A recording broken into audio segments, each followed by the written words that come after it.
Good morning from the Philippines, baby. Hey, check it.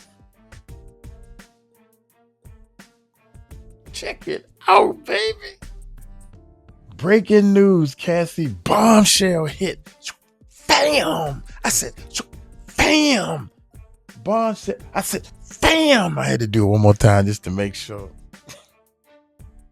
Hit court on Diddy S worker, and it is bad. Don't mess with my girl. Don't mess with my girl. That's my girl right there, man. I mean, she ain't my girlfriend. I ain't trying to sleep with her. Well, then again, I don't know. I ain't trying. I'm gonna be respectful. I like Cassie. Because she just wanted a record deal. She wanted to do music. She wasn't freakity. Gonna freak, y'all. Freakity. Bam. Nah. She didn't want all that. Look here, man. Let's get into this video, man. How y'all do? Y'all doing all right? Can't y'all tell Uncle Mike feel a lot better? Good God Almighty, boy. These kidney stones, bruh. They coming back, man. So that's something I gotta live with. So let me go ahead and take my medicine stuff. Y'all hit that subscribe button, hit that bell. This is my breakfast, leftover red horse. This is gonna be my breakfast, y'all. Leftover red horse. Hit that subscribe button, hit that bell, baby. We about to hype this thing up from here on out. Let's check this bad boy out. Now, this is my first time reaction, man. I ain't heard what Big Ticket got to say. TV. Like, share, and subscribe on your way in. Watching Ticket TV. Like, share, and subscribe. Hold up. All right, salute everybody tapping on in, like, share, and subscribe as y'all come in and building. Much love, honor, respect to everybody that's gonna be in here, man. And I want to get something off my chest with this story. This is breaking news report that came out from TMZ. So Cassie, basically, the sex worker, who came out and made numerous claims against Cassie, basically demonized Cassie and said that, she, made all these different allegations against Cassie on platform to platform. He did interviews about it, and then went to a court document and made allegations against Cassie in a lawsuit, which Cassie says is frivolous.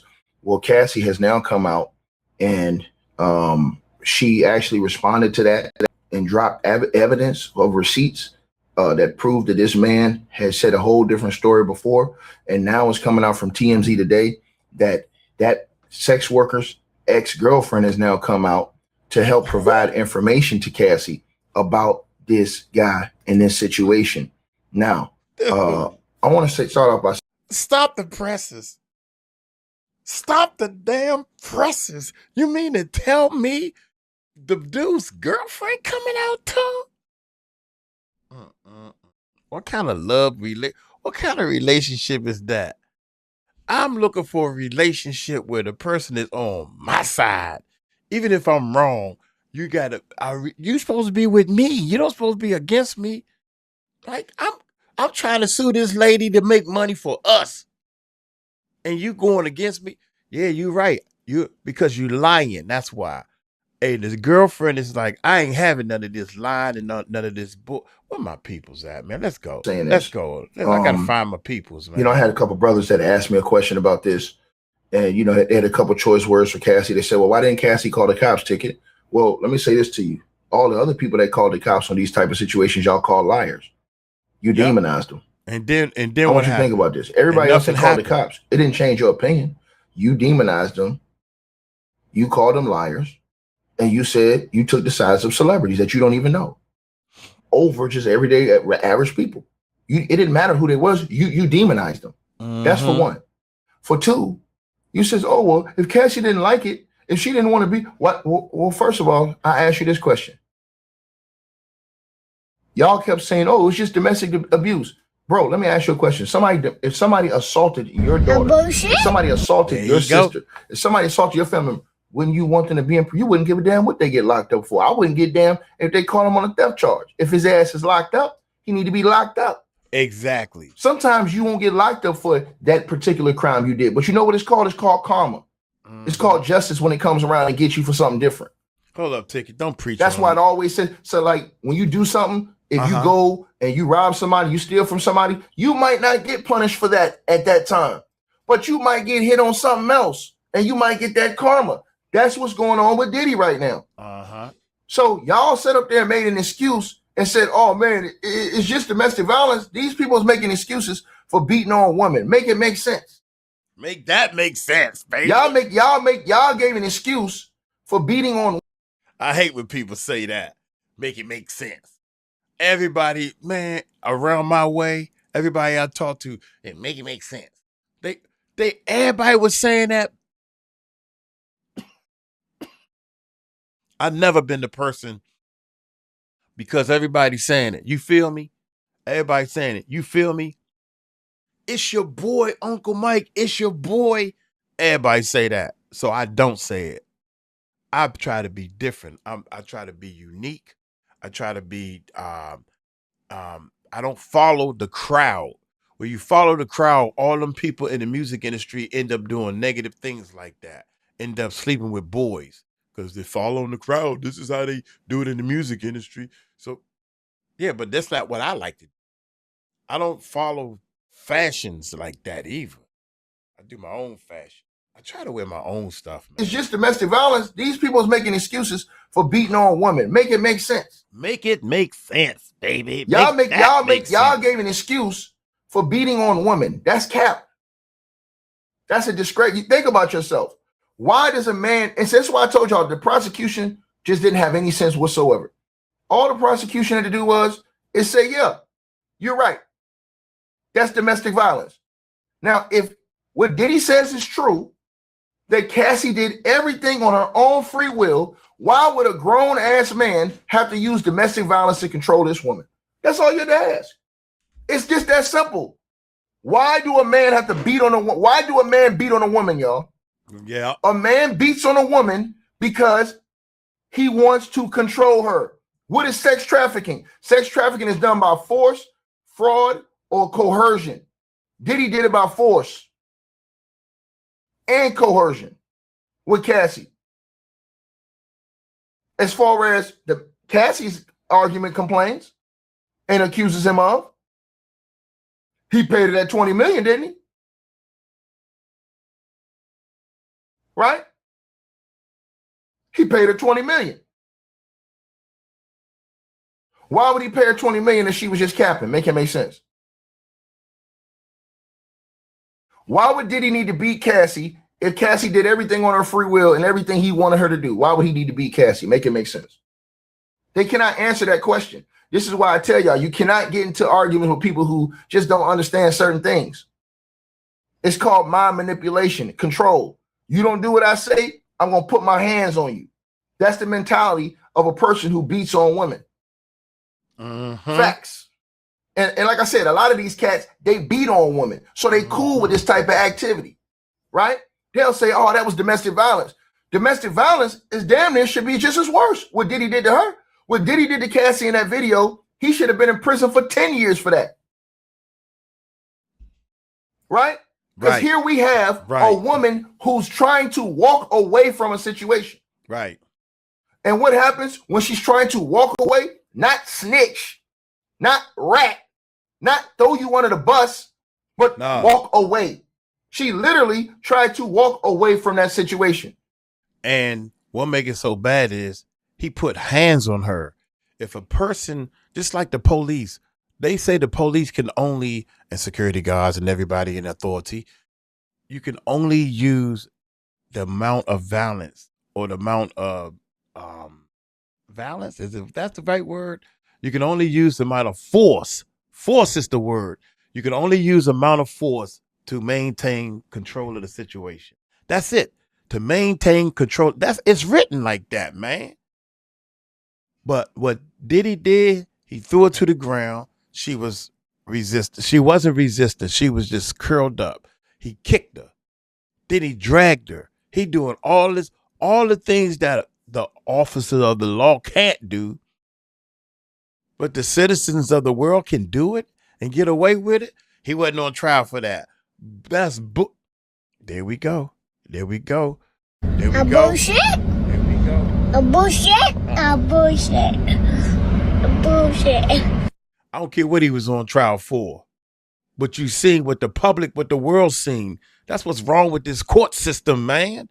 Right is right, wrong is wrong. He even apologized. If we teach people what will happen when stuff like this go down, it'll be less stuff like this going down. I ain't gonna hit this girl because I might end up in jail for 3 years like Diddy got. He got 3 years for hitting her, which wasn't on the books. That wasn't what he was being charged for. But he also got 50 months for whatever the hell they gave him 50 months for. Court system, man. Oh my God. Y'all can't be satisfied with this court system. A bullshit. Oh. A bullshit. A bullshit. A bullshit. I'm sorry, y'all. That was the wrong button that time. And what happened? She got her ass beat. Oh. Don't say that. Oh, Lord Jesus. That's force. Oh. That's control. Use y'all brains and stop acting like you ain't got none. Use your brains and stop acting like you ain't got none, man. We have to do that in this world. Use your brain and stop acting like you don't have a brain. You are acting like you don't have a brain. How you act that way? Common sense would tell us that she's trying to walk away from a situation. This man put the beats on her and she's walking away. What else do you want? That show you right there that if she tried to escape, that was going to be the consequence. She going to get dragged by her hair down the hall, stomped on, kicked on, beat on. I'm giving y'all the layout right there. So Clayton Howard, he went out on podcast to podcast, this guy right here, sex worker, talking about Cassie like a dog. He talked about her like a dog.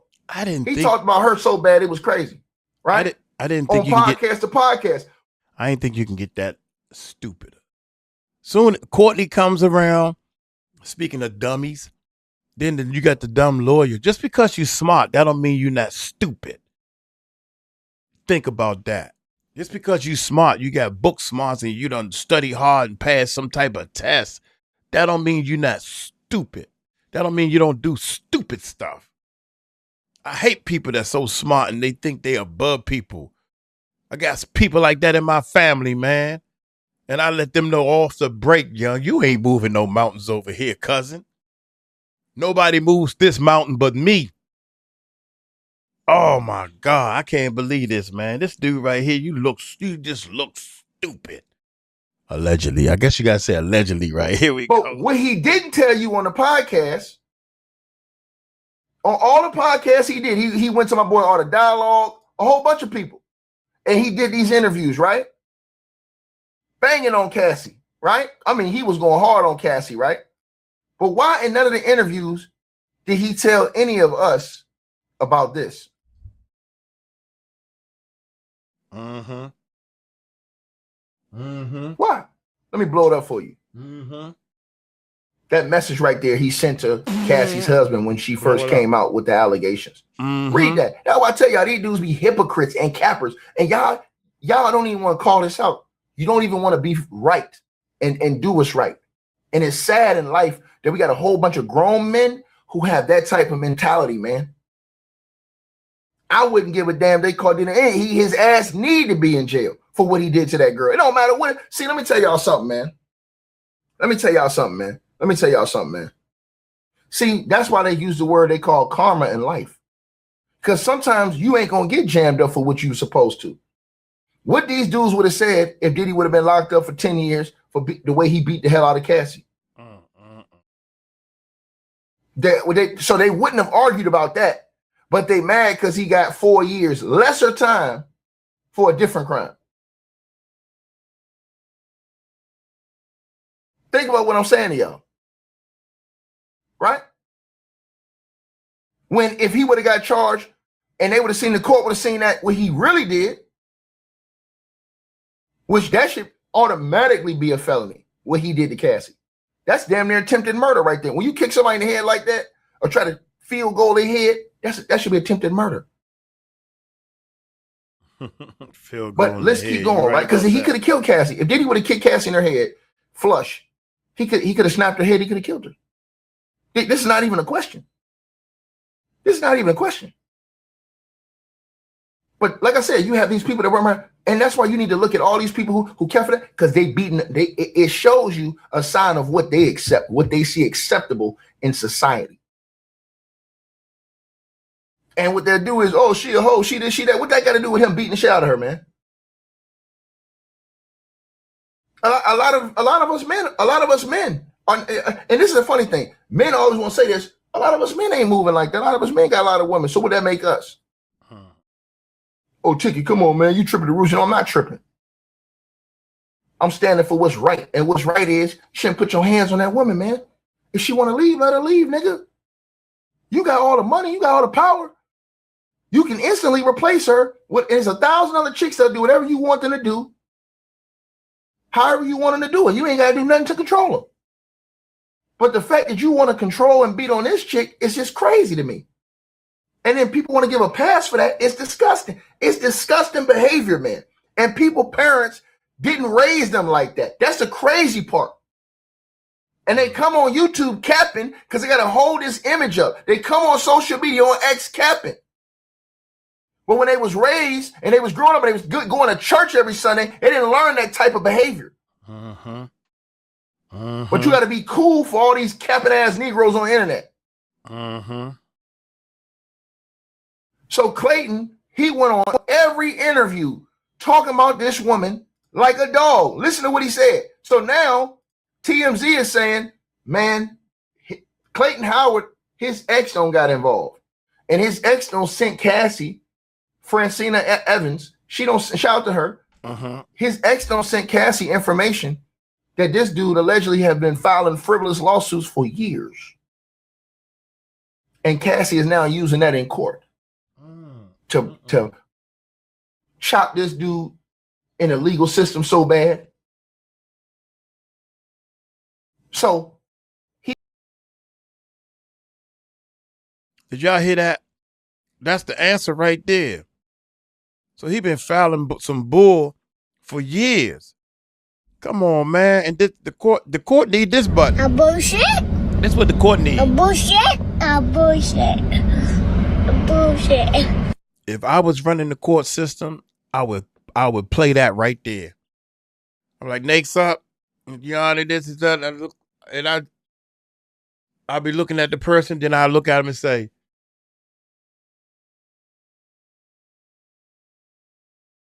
come on, think, play. A bullshit? A bullshit? A bullshit. A bullshit. That's what I do in the court. Yana, you can't do that. Why not? Everybody else doing whatever they want to do. Did you hear what he said? Listen. A bullshit? My bad, y'all. To chop this dude in the legal system so bad. Look what he said. So he made all these allegations against Cassie. Even went on the Art of Dialogue. Look what he said on Art of Dialogue. I just want y'all to look at what he said. I was showing y'all. Look at what he said. Look what he said on Art of Dialogue. Be my niche, older white women love an in-shape, dark-skinned black man. And it was pretty profitable for a while. I want to say 60 days in is when I got the call from Cassie. Calling the woman through the agency that hired me independently. She calls me up. She says, listen, this girl saw your pictures and she's in love. She wants you to come over. I'm like, word? Shorty tells me the girl sounds like she looks amazing. I said, all right, give her my number. Let me talk to her. Whatever. She sends me Cassie's number. She gives Cassie my number. Before I could even call Cassie, Cassie calls me. Hey, what's up? Dave? Yeah, what's going on? She's like, yo, I saw your pictures. I like what I saw. Is that really your, manhood? Yeah, that's mine. She's like, all right, I'm in the London hotel in New York. You want to come see me? We go through the subtleties and I'm called to the London. That's the first time I meet Cassie. And when you first met her, how did that go? When I first met her, it was dope. I was obviously surprised by how beautiful she was. I never expected a woman that gorgeous to open the door. Yeah. Never. She fine, I remember when she opened the door, I was so stuck. Fine. I was looking at her like, wow, look at this woman. And she actually had to speak to me just to snap me out of it. Like, yo, bro, hey, Dave. I'm like, oh, what's going on? So it was it was a lot to first see her, and it immediately put my guard up because she was too attractive. I'm like, why is this woman paying some guy to come here and give her a massage? Can you imagine, ladies, can you imagine being drop dead gorgeous and have to deal with people looking at you like, hello, I'm human. Why are you looking at me like that? Because you're just so perfect. You're so beautiful. When I first saw her, I mean, Cassie fits the stereotype of a man being rich to get a woman like that. You gotta be rich to get a woman. No poor man gonna get a woman like that. I'm sorry. That's just the stereotype, man. That I'm just saying. Because I know one thing. If I was that fine, I wouldn't be with no ugly person, male or female. It don't make no difference. I'm just saying. That's just me. Nah, then again, man, I look for internal love. It got to be, you have to have some internal love, man, and some respect. And respect yourself and don't lie. Here we go. You know, she can get anybody to get her massage. Why does she want me to get her a massage? And I would find out later it had nothing to do with a massage. She wanted me to give it a works. So how did she first bring that up to you, that she wanted to have sex with you? Let's see. I walk into the suite with her, beautiful suite. I'm sitting in the living room. We talk for a few minutes. You know, she offers me a drink, whatever. We're just like basically getting to know each other. She then says, you know, let me see what you're working with. You know, I said, okay, cool. By then I was a little drunk. I had a few drinks. I'm like, all right. I show her. She starts salivating. She's like, yeah, that's what's up. She says, all right. She takes out a joint. She passes me a joint. This is when she tells. Right there. He's telling the whole story. What are we saying? Force, fraud, coercion.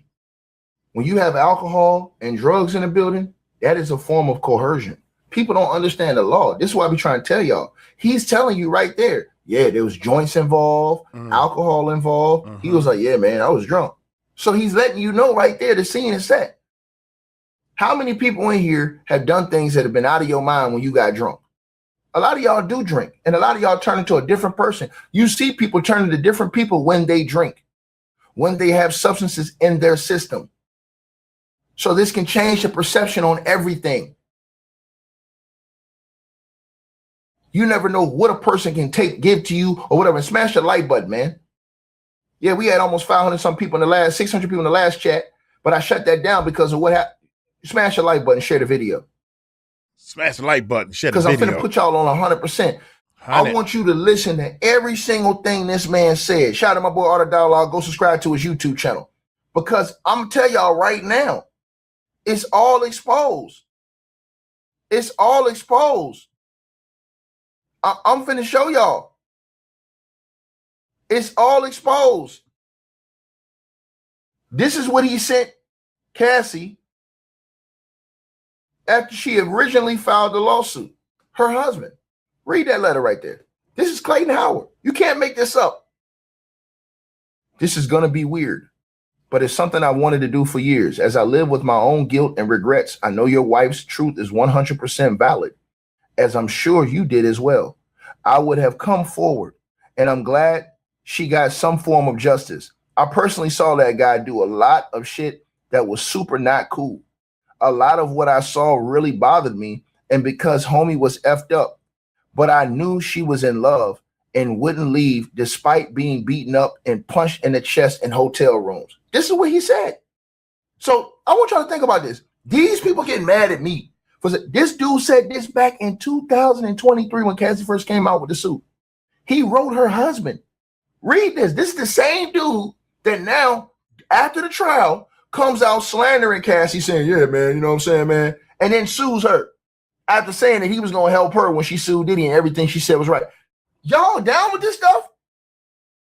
Y'all not seeing the play? He's telling you right here. Let me read that again. Start from the top. He said, this is going to be weird. He's telling Cassie's husband this in a private message. And guess what? He never thought Cassie's husband got the message. Because if you know about Instagram, the one thing about Instagram is this. You can send somebody a message, and if they're not following you, right? So her husband probably wasn't following Clayton Howard, didn't know anything about him. So him sending that message to him would have been the message that was sent to you from somebody who's not following you, which means you have to accept. Look at the bottom right-hand corner of that. You have to accept that message for the other person to see that you read that message. Mm-hmm. So Cassie's husband could have instantly got that message and read it, but Clayton Howard would have never known that that they saw that message because they didn't accept the message. But what they did was they screenshotted his ass and they held on to that. They screenshotted his ass is what they did to him. Right? Screenshotted him. And to all the people who say, this is why you can't trust these type of people. Let me tell y'all this. Look what he wrote in this message. This is going to be weird, but it's something I've wanted to do for years as I live with my own guilt and regrets. He said his own guilt. This is his words. He says, now listen to this.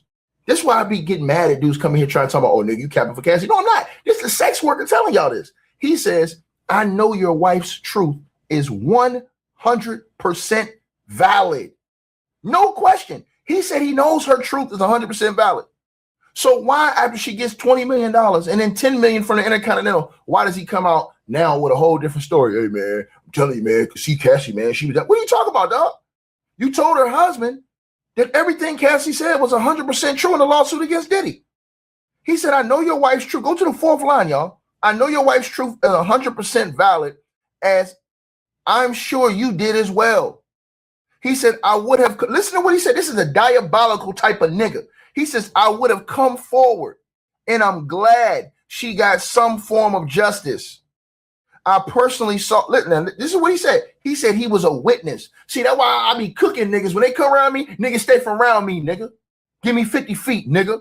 Because I cooks I do this shit for real. Look at what he put up here. He said, I would have come forward, and I'm glad she got some form of justice. Now read the next line, y'all.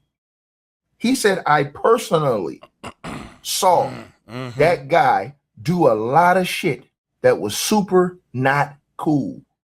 A lot of what I saw really bothered me because homie was effed up. But I knew she was in love and wouldn't leave despite being beat up and punched in the chest in hotel rooms, choked, and forcing the shit I don't want to embarrass anyone with. This is, see, so that's why you gotta get real psychological with this thing now. If Diddy did that to that girl on camera, what the hell you think he did to her off camera? That's why I keep trying to tell y'all this, man. Bro, we got a whole nation full of people that's headed straight to hell, man. I'm keeping that shit 100 with y'all, bro. Yep. This man telling you, and they don't even know they going. They all in the church pews. But soon as ain't nobody looking, only person looking but is him. That's exactly why he doing what he doing. You know daggone well you seen Diddy beat this little girl up and stuff. You seen Diddy punch her in the stomach. You know daggone well you seen all this.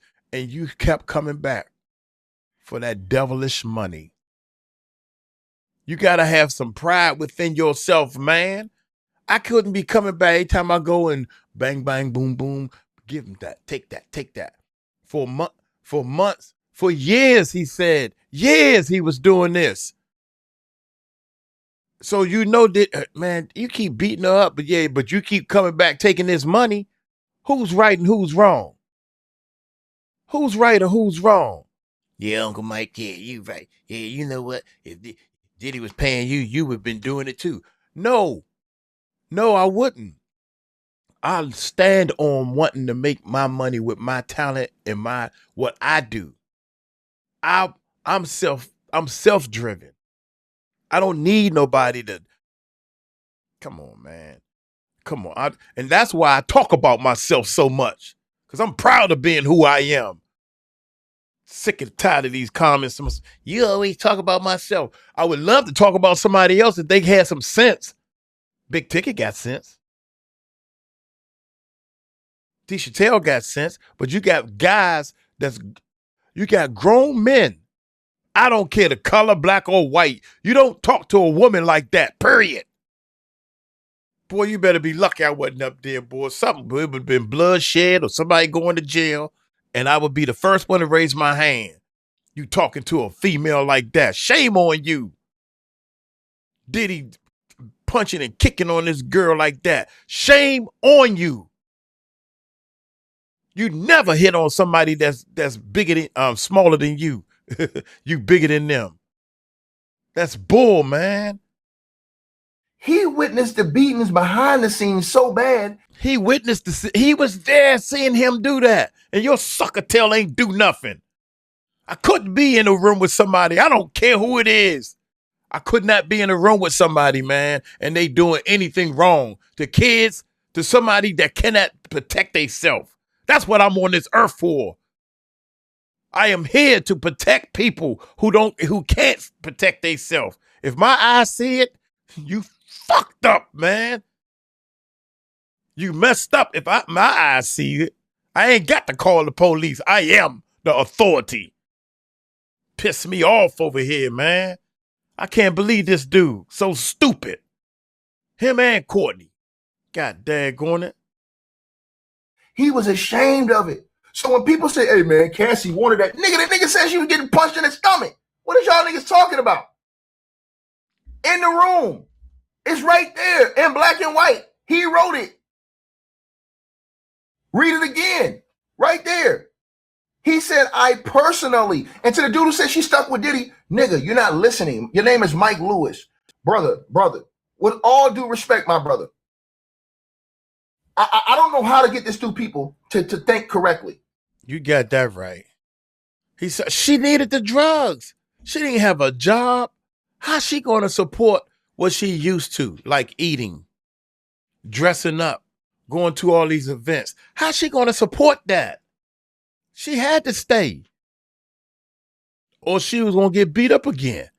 If you leave, where's she going to go? And that peer pressure, man, I'm going to tell my parents, nah, this ain't any situation. This dude right here got to be, his name is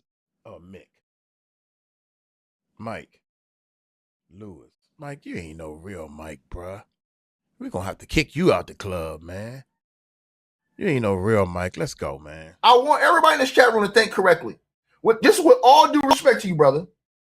You said she's still stuck with Diddy. Brother, when Cassie tried to leave, the man dragged her by her hair, beat the hell out of her, tried to knock her head off with a goddamn 50-yard field goal punt, threw beamed a glass vase at her that could explode and bust her in the face. Kicked her and dragged her ass back down the hall like a rag doll. What are you talking about, brother? My brother, what are you talking about, brother? Come on, man. We got to have and some decency as men. My brother, Mike Lewis, I have a question for you. Do you have kids? Do you have kids, man? Do you have a sister, brother? Do you have a niece? I don't need none of them. Do you have a mother? None. I got a mom. Do you have an aunt? Got an aunt. I'm asking you that question because if you saw one of yours being did like that, and to the person says she's not innocent, brother, how can you be guilty when a nigga literally was beating your ass and forcing you to stay? Enforcing you. Let me repeat that again. We saw this on tape. This is the point y'all don't understand. She tried to walk away, and the nigga came, dragged her back to the room by her hair, nigga. Beat her, stomped her, kicked on her. What are y'all talking about? That's what I want to know. This nigga way bigger than her. We watched it on tape. So not only did we watch it on tape, Clayton Howard's telling you in this private message, not public, private. This is before it all came out to the public. Private, that he witnessed this nigga doing worse behind the scenes. And y'all don't want to acknowledge this. That's why I keep trying to tell you, brother, you have to look at yourself, brother, and say, what type of person am I? What matter of man am I that I condone or make excuses for this type of foolishness? You have to analyze yourself, brother. You keep saying this. How can you be innocent, brother? You keep saying coming back, brother. The woman tried to leave and the man literally beat the hell out of her. What are you talking about? What are you talking about?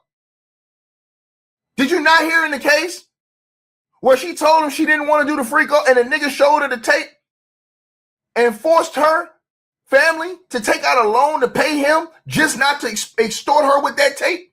Are you out of your mind?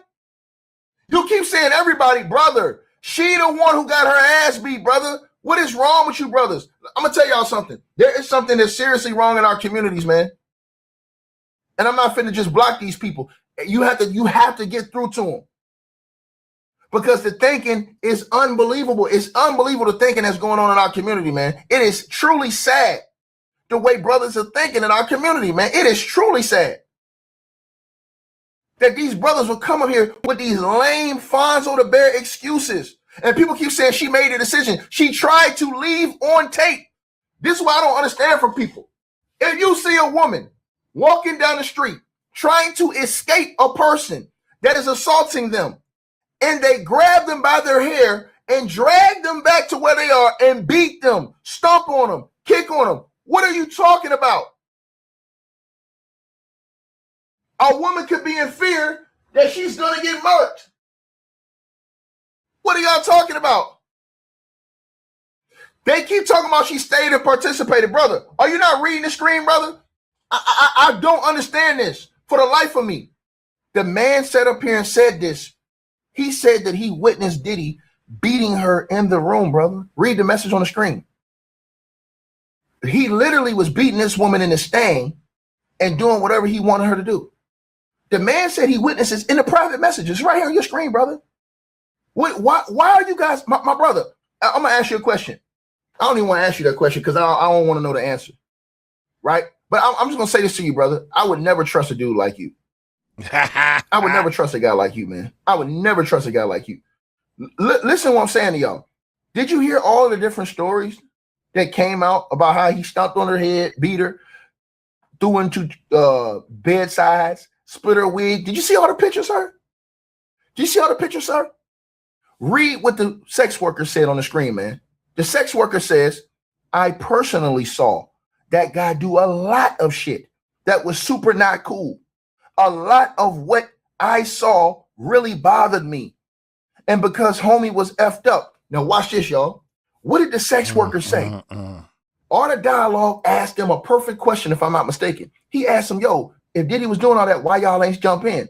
You know what a grown man that was cock diesel, pause, a grown man that was like 300, 250, 60 pounds, stronger than Diddy, bigger than Diddy and everything. You know what he said?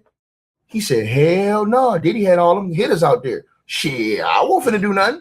He said, I feel bad because I sat back and did nothing. A grown man said that. He said he sat in a room and watched Diddy beat the hell out of that girl and didn't do nothing to Diddy. He said the first time he threatened Diddy, that Diddy told him, hey, playboy, you know what you're dealing with? He said Diddy had that whole hotel packed with hitters. What are you talking about, dog? This a grown man that could have beat Diddy one-on-one. And he said that's the first time he didn't feel like a man, brother. What are you talking about? I don't understand what's wrong with these people's brains, bro. Yeah. We have to have better. Here's what the problem is, Ticket. This what's wrong with their brain. They haven't been in a real situation like that. They only watch the movies. They ain't been in no real situation where I was at a place where we was at a restaurant and next thing you know, 5 or 6 of these youngins that's doing all this talking and interrupting everybody having dinner, but nobody would say nothing. And they over here. So I called the manager and I spoke loud and clear so they can hear. You see them people over there, they messing up dinner for everybody. And then they tried to attack me. See, that's a real situation. And they clearly saw that I wasn't going to back down, so they had to back down. They ain't do nothing. You talking all that trash. I'm telling the manager what you doing. You talking all that trash and still didn't do nothing. You thought the trash talking was going to shut me up, and that would have been it. We hear you. You mother, right, you hear me. I'm talking loud enough for everybody in here to hear me. Don't state the obvious. Let's go, man. Let's continue. But that's the point, though. My point is this: they ain't never been through nothing. They ain't better. I ain't bragging. I'm just telling you how it is. They ain't never been through nothing. She stayed. She couldn't leave. She tried to leave, and he come back with all these goons and all these people. Even the mother and father's like, well, maybe you should go back, because I have seen people in terrible situations and they loved ones say, well, go back. Maybe he'll be nice. Or go back. Or, well, don't set him off. You got to learn how not to piss him off. That's stupid as I don't know what, man. Let's go. Better thinking, man. Let's go, man. We have to have better thinking and understanding of what's going on. So the grown men who said that they witnessed this abuse, now imagine if something happened and you saw a grown man watch that and didn't do nothing, just stood by and just watched it. People going to take the route with the least amount of resistance. They always will. Because they were afraid that what was going to happen to them. Not because of Diddy himself, but because of the force that Diddy had around him. So if the grown man was afraid to do something, what you think the woman was going to do, brother? You guys got to make sense. It don't make no sense to me that we think like this, that we operate like savages. It's sad. Food, money, shelter. It truly is sad that people don't understand this. This sex worker himself, in private, he told the truth in private and came out in public and told y'all a lie, and y'all ran with the lie versus the truth he told in the private.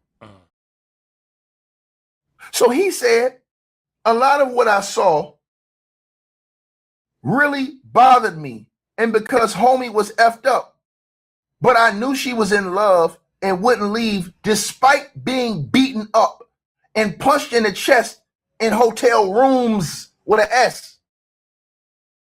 Choked. He said Diddy choked her and forced into shit. Why don't people understand these words he wrote? This is a private message. So he's telling you that Diddy forced her into stuff. Y'all not understanding this? He's saying that Diddy not only beat the girl, not only choked out the girl, but he forced her into stuff. And this is when he was in the private room. Y'all wasn't in the room. He was in the room. That's what I'm trying to tell y'all. That's why it's a shame. It's a shame what our society has come to, man. It's heartbreaking, bro. It really is, man. What our society has come to. This man came out originally, told the truth behind the scenes. But because it was popular in public to say something different, now you see. You said, what would I have done? First of all, I would have never been in that room. Because I don't get down like that. I don't participate in that type of activity. So I would have never been in the room. To the brother who said, what would I have done? I would have never been in that situation. I don't do freak offs in front of other men. I'd have never been in that situation. So when you ask me what would I have done, I wouldn't even have been in that situation. That's what I would have done. I would have never been in that situation. I would have never been in a situation where I'm doing a freak off to please another man. Period. End of story. End of story. So I wouldn't have been in a position to see that she was getting beat behind the scenes like that, sir. See how easy it is to ether? See how easy it is? You said, what should they have done? Bro, okay. You just answer my question, man. What should they have done? If they would have stepped up, they said they would have probably got murked. Mm-hmm. One of the things I would have done was I wouldn't have came back. I'd have said, no offense to anything, man, because I can't be a part of this. All right, man, you beating on girls, man. That's against my religion. That's against my soul. My religion, my soul is my religion. If you doing bad things, you doing negative things, it's against my religion. I'm sorry, I gotta go, man. I don't care how much I love it, and I love the money, man. If y'all can do all this stuff, this freaky deaky freak off stuff without the violence, maybe I'll stay. But I'm letting you know now, man. If I see one more something I don't like, I'm not coming back no more. Comprende? That's what I would do. And that right there alone would have helped her. That would have helped her. Or when he's around, at least she don't get beat up. When I'm around, she don't get beat up. But if I see new scars and I know it, and I feel as though it come from you, you ain't gonna see me no more. If y'all want this thing-a-ling so much, don't play with me, man. That's how I roll. My bad. You just answer my question, man. What should they have done? What should they If have they would have done? stepped up, That's they what I said would they have would done. have probably got murked. Probably got murked. Dude said that Diddy, this is why he said he was afraid. Dude said he got afraid because when he tried to buck, Diddy told Cassie to go get a gun out the room. Now, what you gonna do if you in a hotel room, you ain't got nothing on you? You coming in their hotel room. You don't know what he got on him. Yep.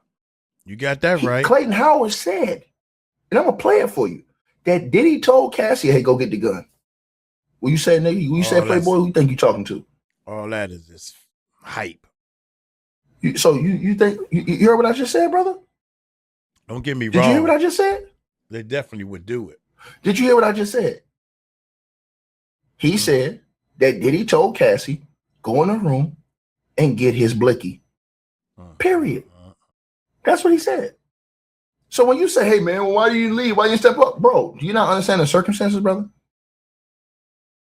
You not understand the circumstances? See, it ain't just the control part, but it's the money part as well, right? Right? You talking about calm down? No, you need to calm down, brother. You need to change your thought process, my brother. You got that right. You need to change your thought process because it's just not right. I'm just being honest with you, man. It's just not right. I don't understand how some people in this world are even married with the way they think about towards women in general, bro. No, that's unacceptable. Read what this man said. This is completely unacceptable. He says, he says she wouldn't leave despite being beat up and punched in the chest in hotel rooms, choked and forced. So he says she was forced into ish. Oh, so you a female? You're not even a brother? You a female? Oh, that's even worse. You a female talking like that? Oh, that's even worse. That's worse. Yeah. That's even worse. Nah, but she might be a gangster ticket. She might be a gangster though, man. She might be thorough and can handle her business. That's why. What? You put your hands on me? Come on, mother. I might lose, but you're gonna get some scratches on you. That's a gangster right there, baby. Don't be afraid to fight. Believe in him, because guess what? Half of the fights that you went on and stood up for yourself, it wasn't even gonna go down.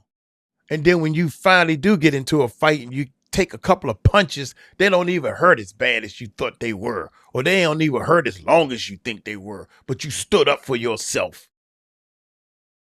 That's what I call gangster. That's even worse. If you a female talking like that, that's even worse. That's even worse. He said that she was being forced. He said that Diddy was choking this woman. Make it make sense, y'all. So this is what you saw on tape. Imagine all the things that happened that wasn't on tape. Now, if you saw all the videos, imagine everybody's mind would change if they saw every video when Diddy beat this woman. Now people's mind would have to change. They'll be like, damn, she dealt with all that. But because you didn't see that visual in your mind, you don't know how to operate. Period. Right? I'm telling y'all what it is. Right? I'll be honest with y'all. Peppermint Patty, let me ask you a question. You said you're a female. Okay, cool. No problem. Peppermint Patty, let me ask you a question. If you tried to leave a man and he beat you, kicked you, stomped on you, and did all these things to you, what would you do? If you tried to leave a man who was abusive to you, but he dragged you by your hair, kicked you, stomped on you, beat you, and dragged you back to the room, what would you do, Peppermint Patty? I'm asking you that question. What would you do? What would you do? What would you do? We talking to the people. I'm just asking you, man. Ticket talking to the people, babe. Then I'm gonna ask you, what would you do if that dude was a multi-millionaire, damn near a billionaire? And you says leave and never go back. How can you leave and never go back? And he's a multi-millionaire, damn near billionaire, who has a whole enterprise of people that can find, control, and follow you. Remember, now you got to look at all the other things. The Kid Cudi situation. Her saying that they saying that he was following her, had her followed everywhere they went. Right? Popping up out of nowhere, got people following you. Think about all these different situations. In different countries. The Bama went to a whole nother country and this popped up on her. God damn, that's crazy. Man, what are you talking about? You got access to all the security, all these people that can follow you, do all these things to you, stalk you, control your life.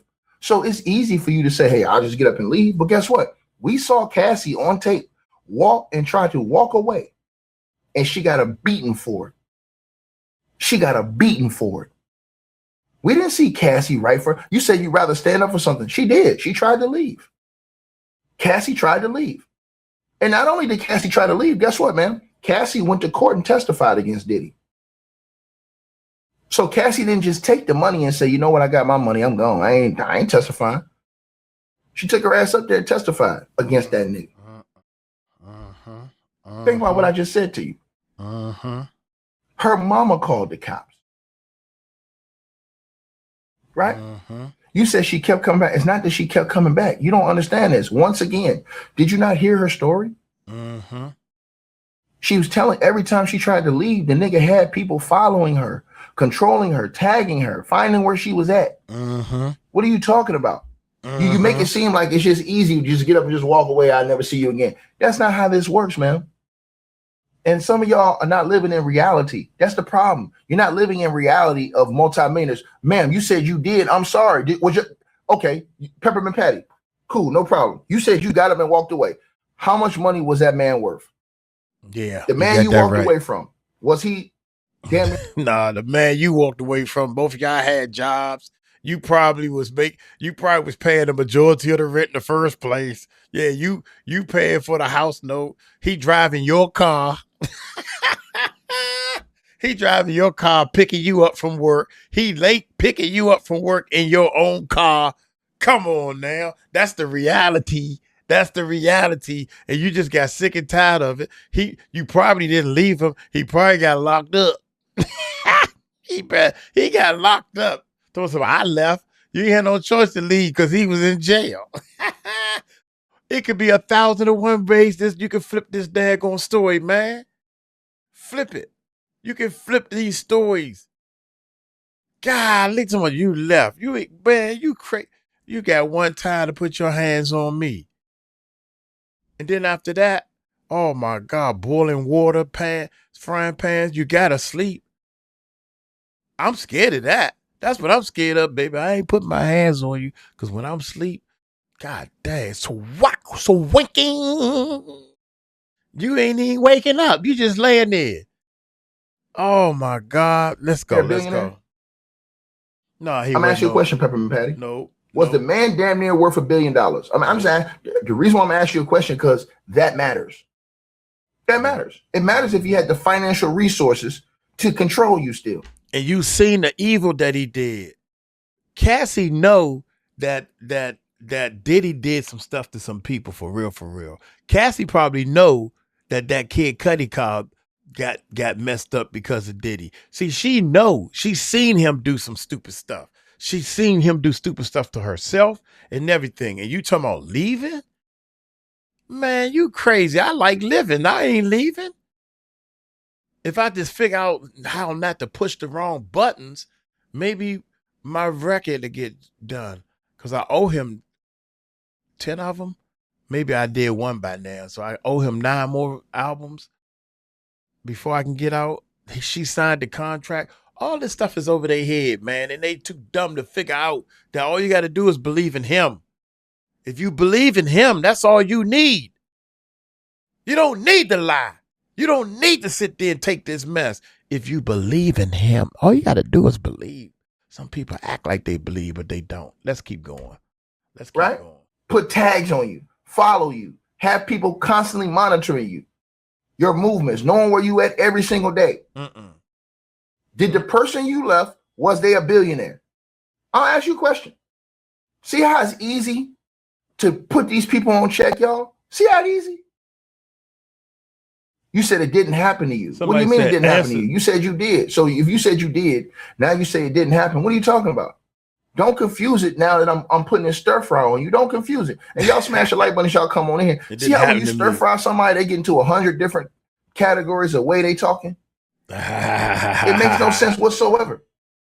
It didn't happen to me. Now Right? So when I cooked y'all see this. When I cooked, she had no answer. She said she did leave. Then she says, when I asked her, I said, okay, was he worth damn near $1 billion? She say it didn't happen to me. Make it make sense. Make that Make it make sense. Make it make sense. Some of y'all have parents. You said you'd rather meet your maker, right? You'd rather meet your maker. Okay, cool. Who's to say Cassie didn't almost do it? Because she almost did when she left. Don't you know that all Diddy had to do? Let me say this to you again, Peppermint Patty. Don't you know all Diddy had to do was connect with her head? Don't you know a blunt force trauma like that can kill you? The way he kicked her, if she's lucky and blessed, he didn't connect with her head on that kick. He could have kicked her head. He could have snapped her neck in half. And to the person who says I'm way too emotional, I'm not emotional. I'm telling the truth. I'm not emotional. When you saw a woman get beat like that, yes, it should make you feel a certain way. And guess what? It should make you feel emotional, my guy. What is you talking about? It should make you feel emotional. It should make you feel some type of way, which is emotional. When things are, if my eyes see things I don't like, yes, I get emotional. If that's what you want to call it, then call it that. I don't give a damn. I know one thing, I don't want to see wrong. I want to see right. So yes, I get emotional if that's what you want to call it. Why are you getting so emotional? Man, come on, Ticket. Come on, Ticket.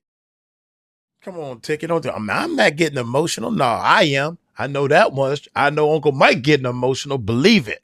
He could have snapped her neck in half. And to the person who says I'm way too emotional, I'm not emotional. I'm telling the truth. When you saw a woman get beat like that, it should make you feel a certain way. Yeah, like as a man, as a real man. It ain't about if the woman's a hoe or this, that, and third. That don't give you no lesser reason to do that. Mm-hmm. So let me ask you a question. Does it give a person an excuse to commit a crime against a person because they're a female? Oh, because they're a hoe? Does it give you the right to rob somebody because they're a thief? So you go rob them, or they're a thief, so I'm gonna rob them. Really? You need to, right here. This is what you need to believe in. This right here. This church. This church is what you need to believe in. This stuff is easy, man. It's so easy to do. It's hard for everybody else. Here we go, man. Does that give you a right to rob a person because they're a hoe? Does that give you a right they're a thief to stomp and beat on a person because they're a hoe? Does that give you a right to okay then? So that's my point to you. Doesn't make any sense what you're talking about. We have to make sense in the things that we're saying, right? This man, Clayton Howard, he said that he witnessed Diddy choking and beating her, punching her in her chest in the hotel rooms. Multiple sex workers said they witnessed the same thing. And when they asked why they didn't do nothing, they said, shit, you crazy as hell. You know who Diddy was rolling with? They said, I'd have been dead in there. If I got a family, man. I'm trying to get out alive. Look, somebody said, hold the hell up. What more of a reason do you need to be emotional? That's the point I just made. You getting too emotional. That's the point I'm making. And that's what the problem is, because more people need to get emotional. If somebody is hurting somebody else, that is more than enough reason to be emotional. If that's the word you want to use. Berserk.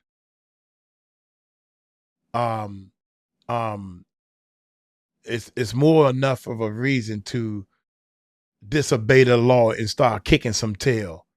There's a reason for like the Bible says, there's a time for everything. There's a time, I don't know the daggone verses. There's a time to steal. There's a time to cry. There's a time to fight. There's a time to flee. That's in the Bible.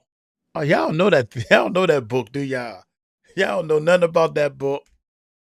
So the dude said, he said, I'm a coward. Straight up, dude, strong as hell. Dude, strong as hell. He said, I'm a coward, man. Because I didn't do nothing, man. I'm a coward. That's what he said, I'm a coward. Yeah. That's what he said. That's what he said. He said, because I didn't do nothing, man. I'm a coward, bro. He know he is. And he felt that. He realized he was a coward because he didn't do nothing. Now, he says that he would see Diddy beating up Cassie, punching her chest in hotel rooms, choked, and he said she was forced into shit. This is what he said. He says, I don't want to embarrass. He said she was forced into shit. I don't want to embarrass anyone with. Could that be the you know what in the mouth that they was talking about later on when we found out about that? Because he said that. He said she was forced. Yeah. Not willingly did this. Yeah. Forced. Right? Right? He says, she was forced into ish. I don't want to embarrass anyone with. He says, I'm damn happy you saved her. Meanwhile, he's on the interviews calling a nigga a simp. Come on, man. These niggas ain't real. Like I said, you got to be real in life, man. You have to be real in life, bro.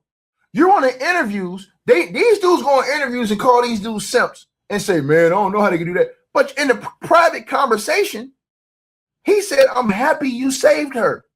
You were in the right place when she was finally strong enough to leave, showing you she was in a position of weakness.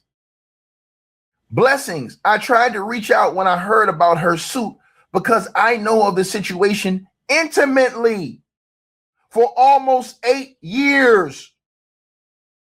Yeah, this have to be demonic and sinister.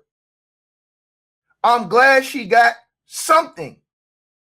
Listen to what she said. Listen to what he told her husband. Probably not near what she deserves. But if she's happy, that's all that matters. He said that she deserved not even, he said she should have way more than that 20 million she got. He must have seen some real shit. Best to you and your family. I really want her to know. Please tell her Clayton said he's happy that she made it out. Now, this is what he said when Cassie released the lawsuit. And I told y'all, Cassie took that shit right to the court. Look at it. It's right on your screen. She put it right in the court file like this dude talking all this trash. And then look at the bottom. She says, now a few years later, the plaintiff has changed his tune. Right? Read the very bottom paragraph, y'all. Read the bottom paragraph she put in the court paperwork. The day after the lawsuit was filed. The day after the lawsuit was filed, Mrs. Ventura and Combs resolved their civil claims and she withdrew her case. The lawsuit prompted an investigation by the U.S. Attorney's Office for the Southern District of New York and the Diddy, resulting in the indictment and all that other stuff, right? Think about this. Now she says years later, the plaintiff, Clayton Howard, now he don't change his tone. Come on, man, y'all cut this. Man, and so now I'm gonna expose it. Now I'm exposing for real.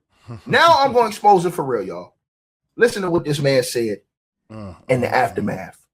Now, you already read on your screen, I showed you what he said to Cassie when she first filed the lawsuit against Diddy. When they found out she got that 20 million and after the what you call it? Now listen to how they talking now. Listen up, y'all. She tells me that her husband is there and he wants to watch. Now, prior to this, she never told me she was with anyone else. She tells me at this point that he's there, he's cool, he's into her being satisfied by guys that are larger than him. He's really into the lifestyle. She starts to explain to me that they're swingers. They do their little, like swinging stuff. She asked me, did I have a problem with him watching?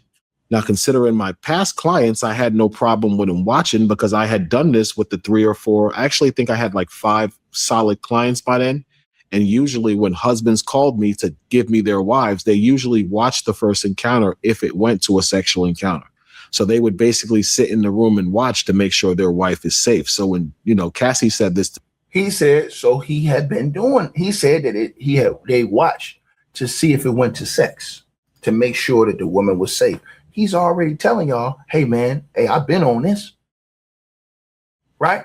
Think about this now. I'm showing y'all, you got to pay attention to the details, man. Pay attention to the details, man. Shout out to Art of Dialogue, the best in the game. this to me, I was kind of, I want to say, numb to the situation of someone watching me from a voyeur standpoint.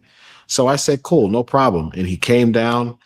He was really quiet. He had his face covered with a baseball cap. I think it was Pittsburgh because it had a yellow P on it, and his bandana wrapped around his nose and his mouth. He spoke to me like, yeah. I said, yeah, barely said a word, immediately grabbed a bottle of baby oil, went to the dark corner, sat in the corner. Cassie comes up to me. She starts talking to me, complimenting my body, my chest. She asked Diddy, can she begin? Can she touch me? Now, this is the control. He said that she asked Diddy, yo, can I touch him? Does that sound like a person who has control over themselves to do whatever they want to do?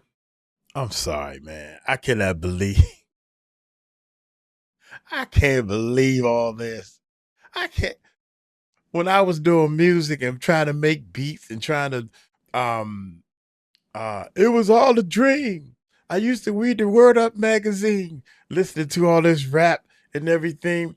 Now, who's hot? Who's not? I'm coming and out. When I was doing all this, who ever thought that Diddy manhood would be on for the world to see? Who ever thought that this man was abusing and hurting people, taking people publishing? I never even thought it was this much negativity in the world, man. I just love to do music, and I was hoping that people would love my music one day. Thank you very much. Thank y'all. I'm going to do another song for y'all. That's all I wanted. I didn't know you had to hurt people to get this big. You had to take advantage of people and climb over top of them and mess on them to get this big. I don't want it. I'd rather sit here and do this. Let's keep going. Make it make sense, man. That's why I tell you got to pay attention to the details, man. Let's keep going, man. Hey, if you pay attention to the details, the truth always gonna set you free. Smash the like button as y'all come in here. Smash the like button. Let's keep going. Hit them thumbs up, baby. Hit them thumbs up. Shout out to the chat, man, because this is going to be a premiere. Put the baby oil on, and that was my education that night into how the next 8 years would be. So he was cool with a man having a bigger manhood than him. He was turned on by that. Yes, he was. Don't say that. Don't say that. Don't say that. Man, look here, dog. I don't know what turned that man on. I don't care what turned him on. Because your manhood was bigger, you going to sit there and say, yeah, he was turned on by that. Right there, time to go. Got to go. I don't want no man being turned on by anything that I do, period. No. Call it gay phobia if you want, then that's me. Hey, I don't give a daggone. I'm telling you what I like and what I don't like. And I don't want no man being turned on by me. Even encounters where I remember specifically with the gentleman who testified first for the trial, Daniel Phillip. I remember when this guy paid us for the orgy with Cassie, that he was actually looking at me and Daniel Phillip, and he was like, yo, if I had you guys, you know, like manhood, I wouldn't even have to work. I wouldn't have to do nothing. And me and Daniel Phillip looked at each other like, whoa, what the hell is he talking about? You know what I'm saying? So, yeah. Do you think he hired you because you can please Cassie in ways he couldn't? Oh, absolutely. Absolutely. You know, I don't like to talk this way about Cassie because she does deserve the respect of the confidentiality of our sexual encounter. But I think she kind of forewent that by speaking about it herself and bringing this before the media. But when I used to have sex with Cassie, Cassie used to come like that. Literally like that. I don't know how, like, I watched her and Diddy have sex. He wasn't doing what I was doing. I would have sex with her in maybe 5 minutes. She'd squirt and come all over the place. She was an incredibly sexual young woman. Incredibly sexual. It's called drugs, baby. When was the next time y'all met up after the first meeting? Well, after that encounter, it went for probably, I want to say, a little under a day. But the funny part is when I was leaving, Cassie actually comes to me and she's like, yo, that was great. Can you stay longer? I had been there maybe 12 hours already. So I'm like, you're going to pay me again, right? And she said, absolutely. Hold on. She goes upstairs. She gets me some money. I can't remember how much it was off the top of my head now, but she comes back. She gives me a wad of cash and she was like, yo, how long can you stay? And, you know, basically, honestly, I told her, well, how long are you going to pay me? She said the same amount. I said, as long as you want me to stay, that's the same amount of time. Mhm. You know, you give me the same amount, I'm going to give you the same time. So I stay with her. We have an excellent, you know, like encounter. It goes really well. I liked Cassie when I met her. Cassie's a very down to earth woman. She's polite. She has excellent energy. There's really no way you could not like Cassie when you meet her. This is the truth. She's a very, very affable and nice person. She's a nice person, but she's stuck in that. How does a nice person get involved in that mess? That means she's trapped. Don't you think that means that she's nice? She don't want all this negativity around her. Don't you think that's something wrong right there? That's what he's telling me. That's what he's telling me. So I was actually kind of surprised where like 2-3 weeks later, she called me again. And she's like, yo, are you around? And I'm like, oh, okay. So I guess you couldn't get enough. She said, no, I've been thinking about you the whole time. What's up? Can you come meet me at the same place? I said, all right. I go back to the London hotel. I meet her in the same place. The same thing happens again. Word for word with the freak offs as far as the baby oil, the stages of a freak off until we finally had intercourse. And then I left till the next time. Did they give you any rules when it came to the freak-offs? I never was given a role. I was never even told the name of this was a freak off. The truth is, the only time I was ever told or given a name for what these was is the time that me, the first guy who testified, Daniel Phillip, and Diddy actually ran a train on Cassie. And Diddy himself and Cassie called it a sexathon, but they never called it a freak off. The first I've heard freak offs, you know, because I'm from the hood. People, we all know what freak offs is. But I've never heard it like commercially, publicly, as far as with this case until I started hearing this and with Cassie put in the lawsuit and the fact that the U.S. Attorney's Office was marketing him as making these freak offs. So Daniel Phillips, he had an orgy with Diddy and Cassie, and they called it a sexathon? Yes, Diddy and Cassie themselves referred it to a sexathon, but they called me. Daniel Phillip was already there. Cassie actually calls me and she's like, yo, you know, do you mind watching me with another guy? And I did, you know, because I had never been involved with her and someone else. I kind of really thought it was a monogamous situation. Diddy was not well endowed and she just needed somebody to fill her and satisfy her. So I really believed at this time that was my role, that I was only being called in because this rich and powerful guy could not satisfy his woman. It wasn't until I got in this freak off that I saw her like in front of Daniel Phillip and Diddy with like, you know, 2 penises in her face that I was realizing like, wow, this chick is not what you think. It was actually a little hurtful, I'll be honest. It was a little heartbreaking when I had to walk in there and see her with penises in her face and to be completely engaged in it, like, oh, like she loves it. I'm gonna be honest with you, I did look at her different. And you said this lasted 2 days, right? It lasted 2 days, about a day and a half, 2 days. How does that work? Because I know y'all not having sex for 2 days straight. So what is y'all doing in between time? It's in like stages or what you want to call like sessions. So let's say like in that encounter, I remember specifically like myself, Daniel Phillip, and Diddy might, you know, all 3 run a train on her. She gets a little exhausted, so she needs a break. They go into the master suite. Me and Daniel Phillip wait in the other room until they're ready again. So basically what happens is you have the session until Cassie has an orgasm. Once Cassie has an orgasm, she usually needs a break. So she'll retire to the master suite and we're forced to pretty much sit there and wait till she's recuperated enough to come back for another orgasm. And that's how it would last 2-3 days. Let's say we had sex with her for an hour or two. She might take an hour and a half break. She'll come back. She wants some more. Then she might go take a 2 or 3 hour break. She'll come back. She wants some more. That's pretty much how it went so long. And where were y'all climax at? Would y'all do that on Cassie or would y'all get a towel? And, you know, I don't know. How does that work? Well, we all wore condoms this encounter because it was 3 of us there. And I'm pretty sure she didn't want to like blow up the fact that she was just sleeping with everybody raw. So this encounter, we did wear condoms. And the objective is like if you ejaculated to take the condom off and kind of like try to put it on her. I was honestly grossed out by this encounter. I don't think I actually ejaculated the entire time. Because she used to like, she would orgasm so quick that she would be like, wait, because she came and she would push me up. And this literally went on for 2 days where like she would orgasm, I would get close and I wouldn't. So you can imagine the experience, the feeling of blue balls I had leaving there, continually having sex with this woman and never orgasming. Right. So you was in the sister thing. Not only was you watching, but you was actually involved too. I joined in because Diddy, when I got to the apartment, I really didn't want to do it. But Diddy comes to me after like maybe 30 minutes sitting there, like, what's up, Playboy? What you going to do? It was either put out or get out. So I kind of had to put out and engage in the situation or leave. Wow. Man, that's they don't play, put out and get out. right. Yeah. Yeah, Cassie, man. I didn't know she was getting busy like that, man. Damn. Cassie get busy, yo. Like, even it's kind of funny because I think I was telling you, like, you know, now that I've gone public, a lot of other providers are reaching out to me that saw Cassie. And they're like, bro, you got so much courage, bro, because everything you're saying is right.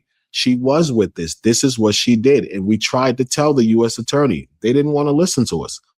And the longest freak off you had with Cassie was 4 days, right? In Miami? Yes, it was. Break that down, if you don't mind. That was a lot of drugs, a lot of alcohol. It just, you know, something like you didn't even realize when you were in these encounters that they went so long, especially if they like convinced you to take the drug. Because the thing about ecstasy and Molly, those type of drugs, is they're not drugs that suppress you. They don't numb you. They heighten everything. So if you take them, you have a bunch of energy and like your nerves are every nerve in your body is alive because you have the sexual sensation to continue to go forward. So with drugs like these, you just stay up and you don't even realize that you're up so long because you're kind of like having fun. You feel good. So you're constantly having sex. Before you know it, you start in the morning. It's nighttime. You might doze off for maybe 30 minutes, start having sex again. By the time you finish, it's 1 o'clock in the morning. We fall asleep for a few hours. We wake up 7 o'clock, 8 o'clock in the morning, order breakfast, start again. And before you know it, you're 3-4 days in, dehydrated, brain feel like marshmallow from all the drugs that you've been taking for 3 or 4 days. And your body's sore, you're marked up. Like I used to be bruised as far as my penile shaft from obsessive masturbation of her standing there, making me stroke myself so she can see my member. I don't recall the extended sessions that were 3-4 days to ever end well. Like I was always bruised up. I always had like scarring and tears on my penis. I would always be completely dehydrated and out of it for days. The long encounters were usually the worst. Man. And Diddy, he got mad at you because you was having sex with Cassie behind his back, right? No, I never had sex with her behind his back. She was contacting me behind his back. You know, after a while, the sex got really good after a while. So, you know, as a woman, as a human being, she wants to connect with the person that's making her feel like this. We had a lot in common. Her birthday's August 26th. My birthday's August 26th. So we're both Virgos. She's really into astrology. So, you know, us just being people who believe in certain things. Imagine meeting a woman and you having sex with her and it's great. And then one day you find out you and her are born on the same day. That's something that you're going to be like, wow, is this a coincidence? So I think that's what kind of really strengthened our relationship to the point where she started to want to know more about me. So she would contact me, tell me how great the sex was, ask me for penis pictures, just ask me what I was doing during the day. And this actually went on, I want to say, for 6 or 8 months until I saw Diddy and her maybe 6 or 8 months into this. And I walk into the suite and like the first thing he does is he presses me, walks up to me in my face like, yo, man, why you texting my girl behind my back? So, you know, I kind of back up like, what are you talking about? He's like, yo, I went through her phone. It's texting there. Y'all not supposed to be texting. This is something that's a swinging activity for me and her. You shouldn't be trying to get at her behind me. I'm like, dude, no, I'm not. She's texting me, bro. I'm not texting her. And if you got a problem with me texting her, I won't answer no more. So Cassie stepped in. She admitted that she was texting me. She claimed she told him that she was texting me to build up desire for the fantasies for the next time we saw each other. But Diddy wasn't trying to hear that. He said, listen, dude, don't answer my girl if she texts you. You don't text him again. So he basically put us both on notice not to contact each other without him. Now, here's the thing. She actually did keep contacting me after that, but I stopped answering because I believed it was a trap. I thought she was trying to set me up, like trying to see if I would answer, despite the fact he told me not to. So I just stopped answering her.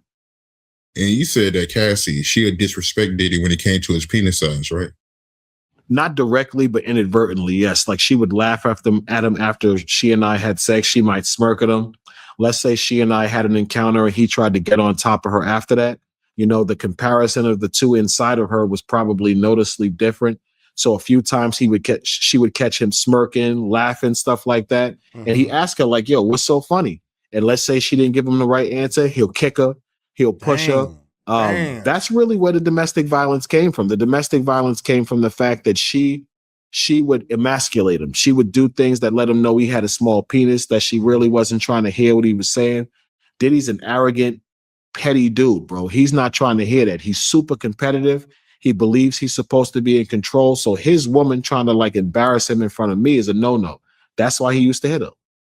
Speaking of being competitive, he used to compete with you, right? Well, who can have sex with her better? Yeah. Every time, like let's say me and her were going, and I don't like going into detail about our encounters, even though I kind of had to go into them because she's trying to pretend like Dave isn't as significant as he really was. And that's not the case, Cassie. We both know what time it was. So Diddy would watch she and I have sex, and it was hot. He'd sit there, he's high out of his face on Molly, ketamine, whatever concoction of drugs he's managing to take this encounter. And he might have looked at the way I had sex with her, and now he wants to do the same thing. So being high, he's not realizing that the penal size is going to make a major difference if you try to do that. He jumps on top of her. He tries to start ramming her. I've been on her, dude. It's not the same thing. And he can see that. So she would emasculate him with that. She definitely would. She would let him know that his penis was small. Definitely. And Cassie, she used to ask you to urinate on her, right?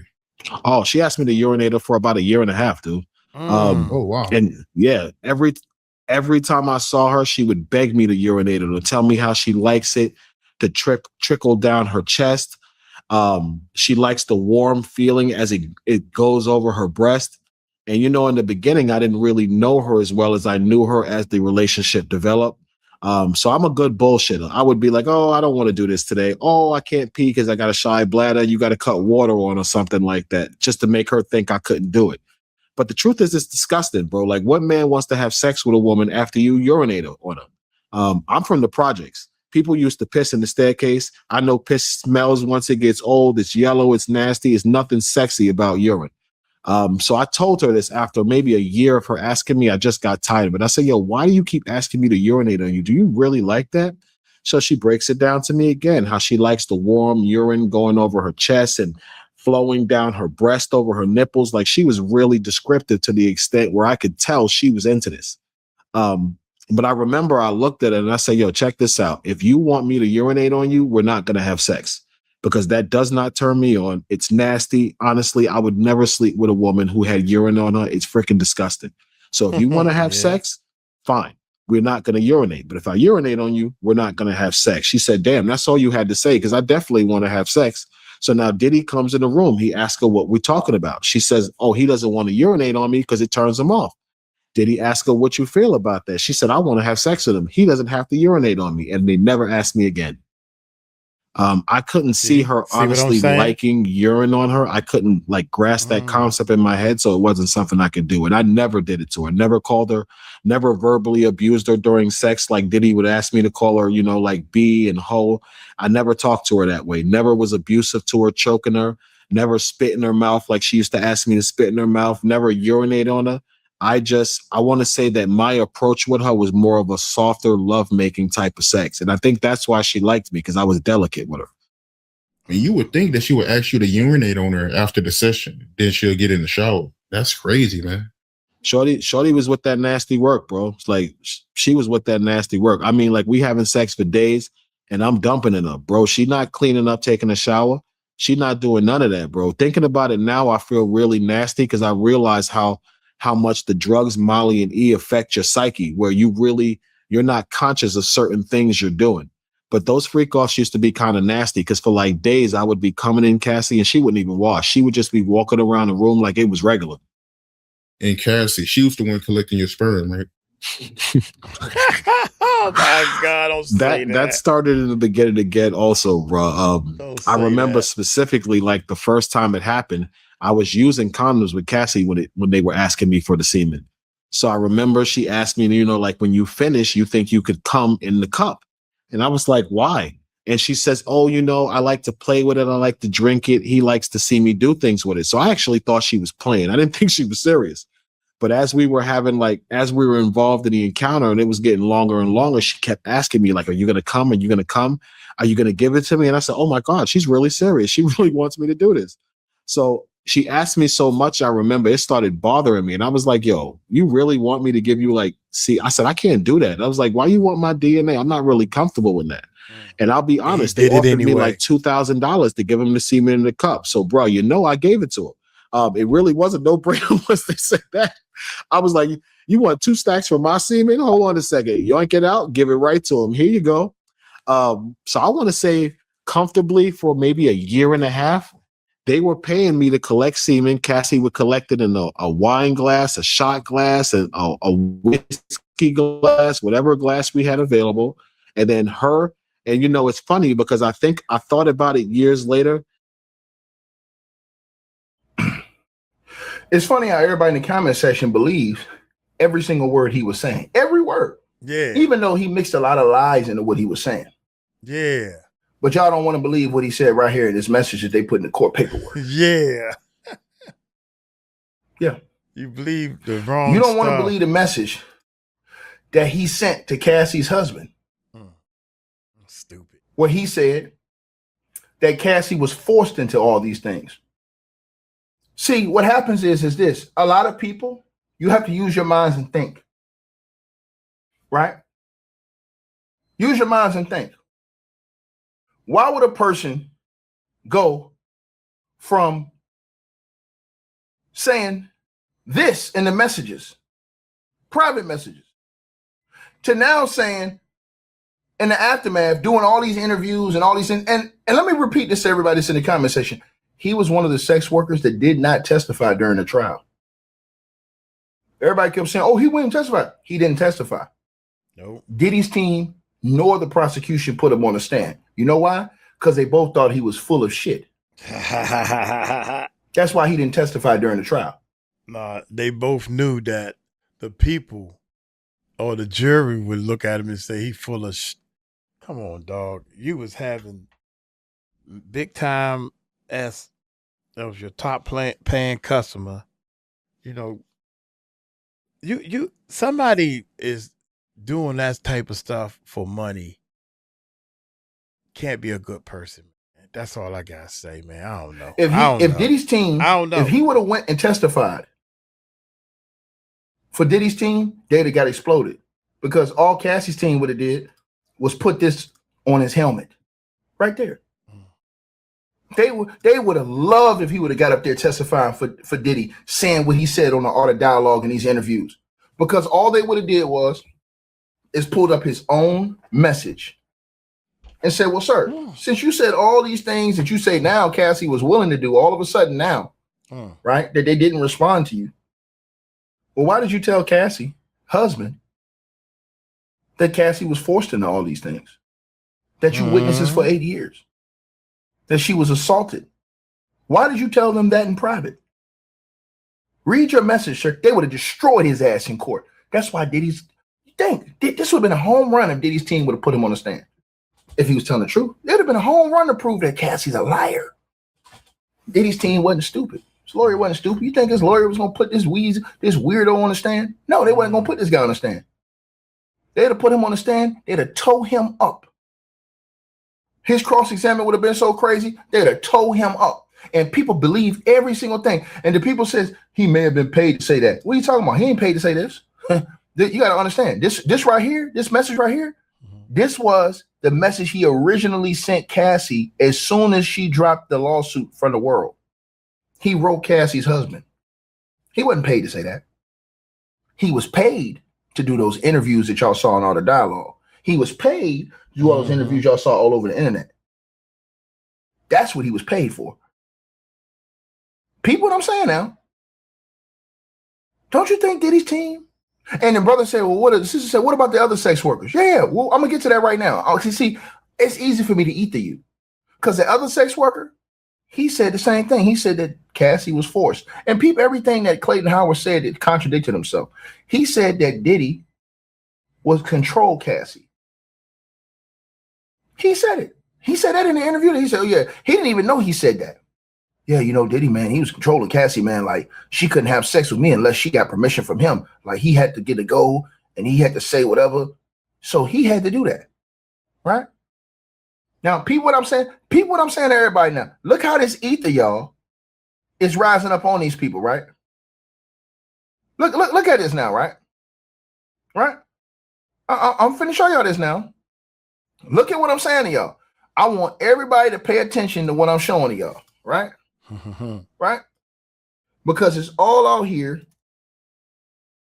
in the open. It's all in the open, right? Now, I want to get into something else. I want to show y'all, because the brother asked me a question, and you know I ain't gonna turn down answering the question that he want the answer to. I'm not finna turn that down. That's not finna happen. I'm finna stand on business and answer that question, right? Now, the other guy, he basically said, right, and that's Daniel Phillip, right? He basically said, now let's go to this. Let's go to this. Right? Right? Let's go to this. Hold on. Let me put it. Oh, my bad. I went to the wrong screen. I got this. Let's go. We get to this right now. We get to this right now. Hold on, you guys. Oops. There we go. Here we go, y'all. You don't know what the to do, bro. And I can follow up on that, Art, because now, watch this right here. He said, you don't know what the F to do. Listen what I'm telling y'all this. Let's go back. Right here. Hold on. There you go. Here we go, y'all. When was the first time you seen abuse between Diddy and Cassie? Yeah, that's just crazy. It was actually in Cassie's apartment, and like we was in the middle of a freak off, and like the way her apartment is set up, like you see how I'm sitting on a couch right here, like maybe 10, 15 feet in front of me, Cassie would be sitting against the wall with her back facing me, and she has a computer there. And so I'm sitting on her couch, she's in front of me, and there's a wall right to the left of her, right? And so all of a sudden I hear Diddy, who's in her bedroom, he's like, yo, babe, come here. And she's like, yeah, no problem, but hold on 1 second. I have my computer on, my personal information out on my computer. Let me just take it off and I'm coming. Yo, all of a sudden I just see this big ass bottle of liquor come flying past her face and just hit the wall, bro. It didn't even break, which was crazy, but hit the wall and fell down. She got scared. He comes out the room, grabs her by her hair, bro, drags her off that chair and drags her into the bedroom. And I just hear, bop, bop, bop. Now let's stop right there. Does that sound like somebody? Let's stop right there. Does that sound like somebody to y'all that wanted this? Y'all acting like Cassie. See, he telling y'all the stuff that y'all didn't see on video. Imagine how many beatings. This girl probably getting beatings every day, like a little child. Getting beatings every day. That's when you get programmed in the thing. See, people they don't use their minds to think about this stuff. Programmed into these things. She told Diddy, hey, let me close the computer. I got my personal information. And before she could even turn, he said a glass bottle went right past her face, smashed into the wall. But y'all cool with this, right? Yeah, I know. Y'all some real G's, man. Yeah, you thug. You stand on business, man. You gangster, man. You know what I'm saying? You from the trap, right? And all you niggas grow up going to church every Sunday, coming here acting like a fool. I'm just saying. Heathens. Think about what I'm telling y'all now. He's showing y'all the force and control. These dudes don't even know what it is. They didn't even think like that. See, it's easy to say, oh yeah, man, she a hoe, man. And then the third, man, listen, man. Don't you know people can get actual programmed in this? Control, mind control, applied with drugs and all these other things that they put inside you to make you compliant. How you think people can go on for hours doing this stuff? That's why they talk about popping peas. Right? Because when you take them drugs, it gets you in that mode where you can just go for hours and hours and hours and not feel nothing. You hear rappers rapping about this stuff all the time. Popping addies, all kind of shit. Right? They say, yeah, that addy kept me on my feet. Y'all hear this stuff all the time, but you don't want to believe it. Right? And y'all think it's just easy to get up and just walk away. She says even Tina Turner left Ike. After how many years? Peppermint Patty. Cassie left Diddy. What are you talking about? You act like Cassie was still with Diddy. She left Diddy. See, this girl right here, Peppermint Patty, makes no sense in what she said. You said even Tina Turner left. After how many beatings? Answer that question, Peppermint Patty. How many beatings did it take Tina Turner to leave? How many times did she get beat by Ike before she left? How many years? Tell me, Peppermint Patty. I'm waiting on you. Because, see, it's easy to cook you. It's easy to ether you. This is what happens when you troll it, man.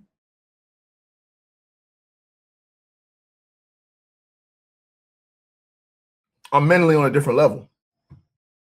The way I think. Right? Now, I'm waiting on you to answer the question. You said even Tina Turner left. Tina Turner did leave. After how many beatings, though? Cassie left.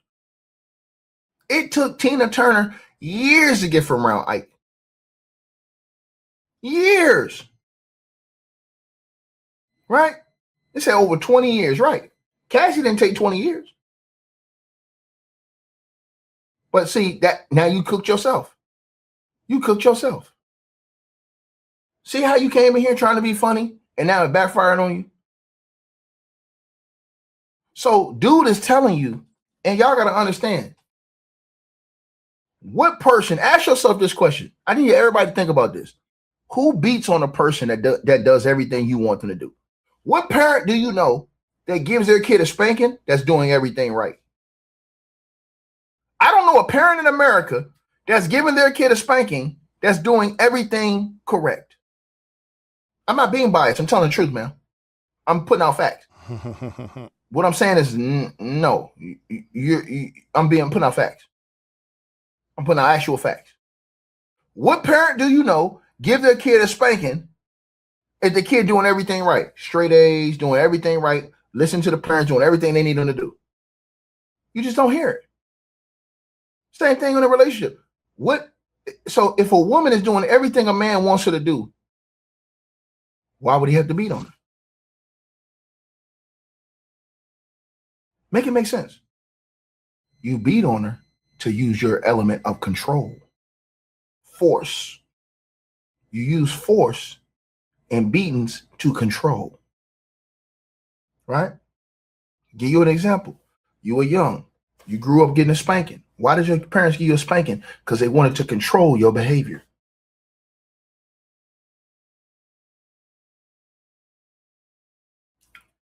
If you didn't get a spanking, but your parents disciplined you, put you on punishment, took certain things from you, why did they do that? They wanted to control your behavior. You right. Think about this. So this is the same in relationships. The same in relationships that get like that. Why does a dude beat on a woman? Why? Ask yourself that question. This is the whole point that the prosecution missed during the whole case. If Diddy's lawyers would have came out and said that shit in front of me, I'd have destroyed their ass in court. I'd have said, oh, okay, they just gave y'all the case. They admit to the domestic violence. Now, let me ask you a question. Cassie's walking away from this man in this video. And what happens? She gets beat up for it. So what's the point of using domestic violence? To control. That feeds right into what we're telling you guys. Is that Cassie was forced and she was controlled. And that's facts. That's facts. And Clayton Howard, he got to deal with God, because in the message it says, he wrote in the message that she was forced. He said, but I knew she was in love and wouldn't leave despite being beat up and punched in the chest in hotel rooms, choked and forced into shit I don't want to embarrass anyone with. That was Clayton Howard's own words.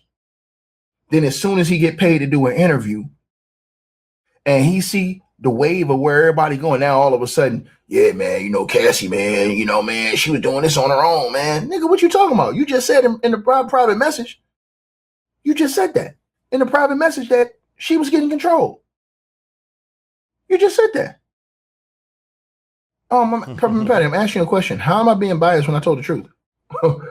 Where's the biasness at? Cassie tried to walk away. Diddy beat her and dragged her back. Is that true or false? That's facts. We saw that on tape. You can't even take that away. That's facts. Is it facts that Clayton Howard said in this message that was put in the court paperwork? Is it true that he told Cassie's husband that Cassie was forced by Diddy and Diddy used violence to force her and control her? Is that true? Read the paperwork. That's true. How is that biased? And I'm showing you facts to back up truth. Okay, that's what I thought. See, if you can't get on my level, don't even come in the room. Don't even come in the room. If you can't get on my level when we talk about this, because I'm gonna show you. Yeah, I'm gonna show you, and that's why ain't none of the why you ain't. Oh, I ain't gonna say nothing. I ain't gonna say nothing. Let's keep going. I ain't gonna say nothing. Let's keep going. Hold on. Let's get back to it. Are we back? Hold on, you guys. Hold on 1 second. I think I did this shit wrong. Hold on. Did I do this shit wrong? Oh, no, I didn't. I know what I did. Hold on. Okay, here we go. Here we go.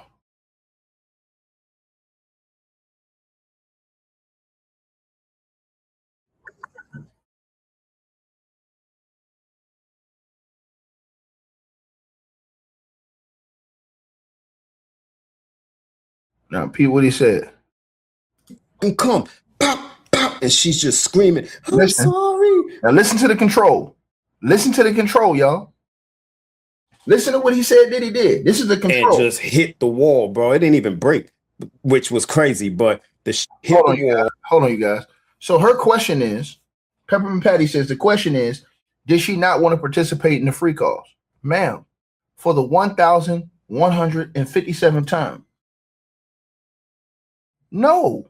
Clayton Howard even said in his own private message, he said that she was controlled and forced into this. Are you not listening? Are you not listening? Are you not listening? That's why we showed you his message. He said that Cassie was forced into it, beat into it. What are you talking about, man? What are you talking about? We have to be realistic with what we're saying. We can't just come in here saying anything. So when you ask that question, you have to be realistic.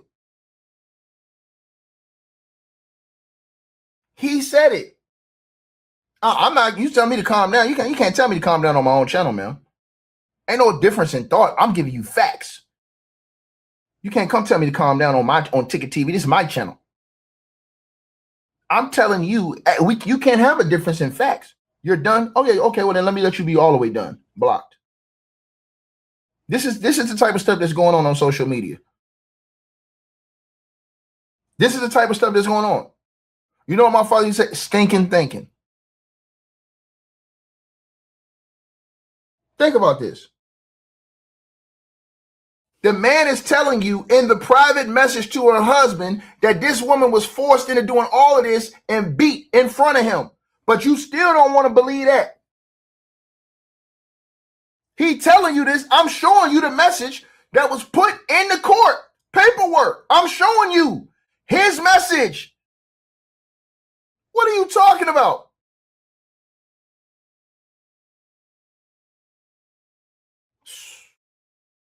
So I guess she didn't want to leave when she walked out the hotel room, got dragged back, stomped, kicked, and beat on. I guess she didn't want to leave. What is wrong with our society? I don't understand this. I guess they're saying she wanted that too, right? Right? Think about what I'm saying. These people went to church every Sunday and act like they ain't learned nothing.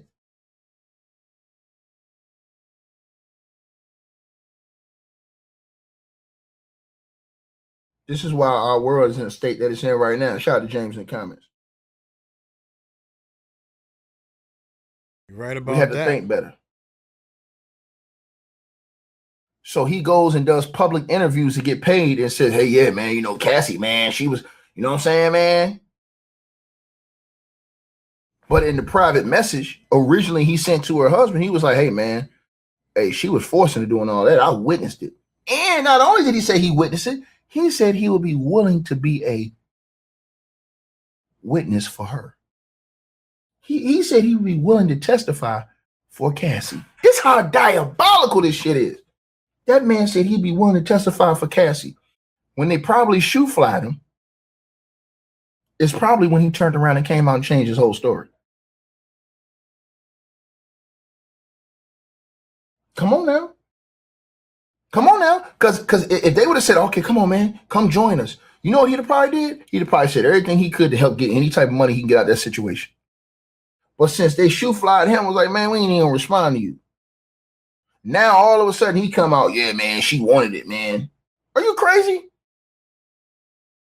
I hope my brother Art of Dialogue does another interview with this cat and ask him about these messages he sent. I hope he does. Notice how nobody has did an interview with him since these messages come out. Yep, you're right about that. And I hope they put him on the grill and ask him, bro, what's up with these messages you sent her husband saying that she was forcing all this? That's what you said, dog. That's your messages right there, brother. And I want to see how he lies around that. Why ain't nobody ask him? Why ain't Vlad? Why ain't y'all? I'm saying y'all talk. You know, my boy Art. He probably. I know Art probably gonna call him back up. He ain't gonna. Clayton ain't gonna want to talk about that. He probably gonna say, I got a case coming up, man. I can't talk. No, you was talking all that shit about Cassie. Come on, talk about this.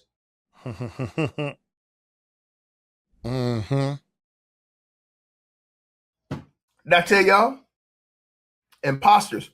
I can be in private with you every day, showing you love. Yeah, man, you know I got love for you, bro. You know what I'm saying? We tight, man. We cool. Get to the public and trash you in front of everybody. And mofos think that's real. That ain't real. That ain't real. Right? What's real is never throwing your people under the bus. What's real is standing 10 toes down with the people you care about the most. What's real is it's protecting women from demons and niggas that will do harm like this. Because you never know when it can be your daughter. See, God don't humble you until he bring it to your front doorstep. Sometimes they won't be humbled until it come to their front doorstep. And everybody want to be judgmental. Look at all the demonic things a lot of these other people don't did. They want to be judgmental against somebody. And pick up a mirror and show you. Think about that. Think about all the bad things that we've done in our lives. And that was put on blast.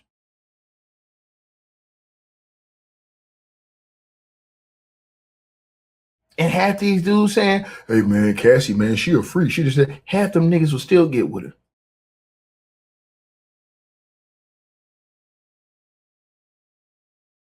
Think about what I just said. Half these niggas will still get with her. Finish hearing what he had to say. Man, you fucking come. Pop, pop. And she's just screaming, I'm sorry. I'm sorry. Yeah, I got crazy goosebumps right now, man. Like, when I was testifying against this, bro, like not in the court, like when HSI first reached out to me about this, I like from the day that they started interviewing me all the way up to the point where we was just about to go to trial, bro. Every time I told this story, bro, I was having a fucking meltdown, bro. The guilt that I had, bro, because I just remember standing up, I'm gonna kill this fucking guy, and then sitting down like, you're gonna die, bro. You're gonna die, bro. All of the there it is right there. Didn't I tell y'all this? So everybody that came in here running their mouth, hey man, why she ain't just leave ticket? Did you hear what this grown ass cognizant in the weight room Negro said? This is like a super action figure hero. And talking about some, man, I felt like a coward, man. I stood up to Diddy like, hey man. He said, I sat right back down though. He said he felt like a coward. Everybody can say, oh, she ain't do nothing. Man, nigga, that's a female. This a grown ass man that's telling y'all, shit, I wasn't finna stand on that business, man. Think you have to use your mind and have critical thinking skills. You have to. Don't be quiet in the comments. Say, I'm cooking on grease. I'm cooking on grease. And it's hot. Told y'all these truths. They don't want to listen.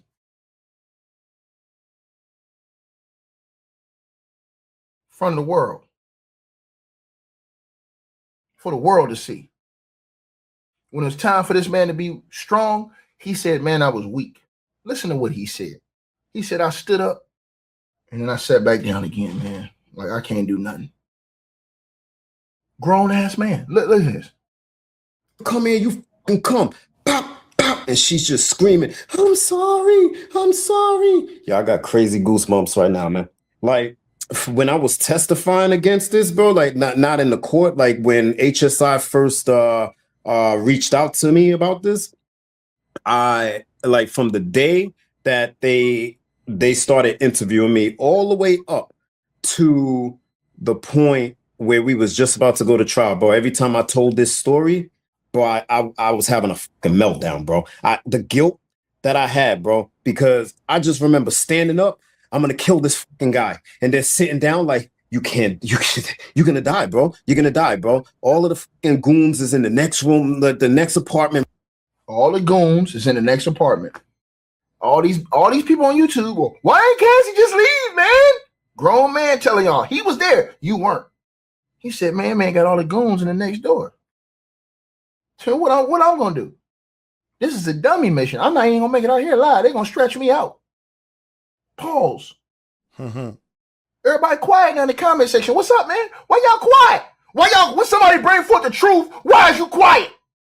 Don't be quiet now. I'm Can't quiet. get your tongue? Yep, I'm quiet. I'm gonna be quiet.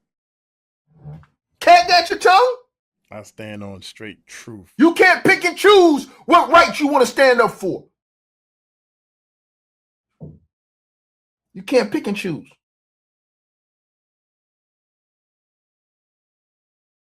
You got to keep it real all the way through and through. And that's on everything I love. This grown man sat up there and told y'all, man, the goons is next door, bro. This dude could have broke Diddy with his own hands. He said, no. And y'all wondering why little old Cassie couldn't get away? What you think? Use your mind. They don't want to do that. They want to play like they don't understand this. Are you out your mind? Think about what I'm saying to y'all.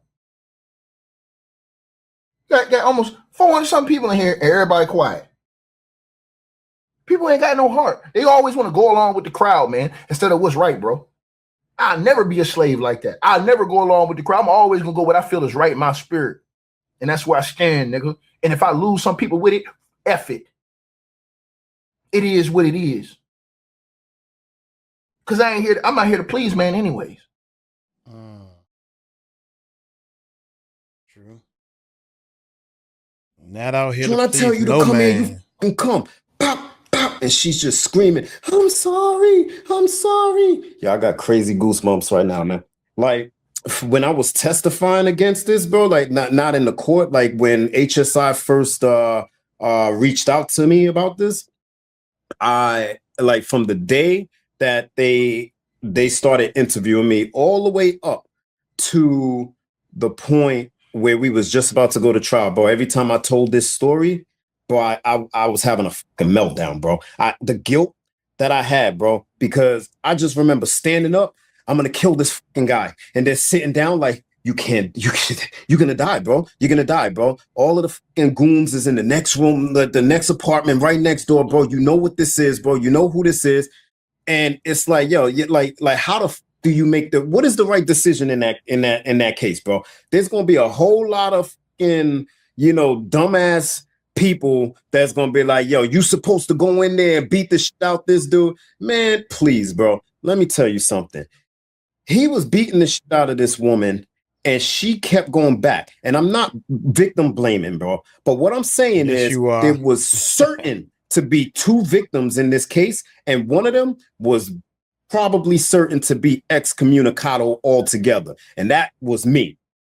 Especially if I would have attacked that dude, like, there ain't no way it ain't making the news, bro. Because I was going to rearrange his motherfucking face through the rage that was going through me, bro. Two victims, but Cassie. You just don't know what to do in that situation, man. I stood up, I sat down, I put my clothes on, I fucking sat back down again. I'm like it's just you don't know what the fuck to do, bro. You don't know what to do. And then he has the audacity, fam, to walk out the room like 10, 15 minutes later and be like, yo, y'all ready? Yeah. And Cassie, this is the first time that I could say I could differentiate between Cassie not wanting to do this and not wanting to be there and actually wanting to do it and be there, right? And so for me, I was done. There was no way in hell that I'm getting hard, none of that shit. She started coming over to me and hugging me, and she could tell that I'm like shaking up. I'm pissed, I'm angry. And she starts trying to comfort me, bro. Like, it's okay. Don't worry. I'm fine. Like, all of this shit, bro, because he got up and went back in the room again. He could see that I'm not, like, into it. Yeah. And she starts trying to fucking console my ass. Yeah. I'm sitting here like, yo, no, you. Like, what the you need to get the hell out of this shit. You got to run. You got to call the cops. You got to fucking do something. No, I'm fine. I'm fine. Don't worry about me. So this was just wild crazy, bro.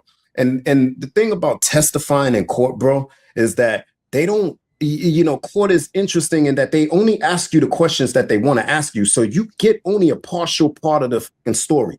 You don't get this part of the situation. People will walk around and just be like, yo, he a pussy, he ain't do nothing, whatever, bro.